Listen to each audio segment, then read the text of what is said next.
বাঁধনটা জোরে, very good, যাও জোরে, আরো জোরে দাঁড়াও,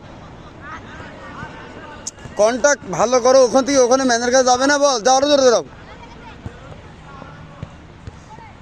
ওকে স্টপ। একটা জিনিস আমি দেখাই, একটু এদিকে আসো।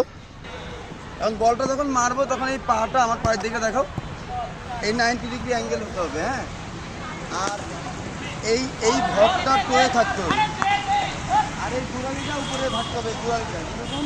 এবার আসো, দাও আমাকে দাও, এই যে, এই দেখো আমার দিকে দেখো, আমি এটা রাখছি, পায়ে 90 ডিগ্রি অ্যাঙ্গেল করছি, আর এই গোড়ালিটা কিন্তু আল ছিল, দাও, এই যে এই যে আগাই, এই যে আগাই ভর দাও, এই যে দাও, বুঝলেন না, জাস্ট খালি কন্ট্যাক্ট করলেই হবে, ঠিক আছে? ওকে, ক্যারি অন। গুড, দেখি এবার। একটা পুশ হচ্ছে না কেন? হ্যাঁ, হচ্ছে মোটামুটি আগের চেয়ে ভালো।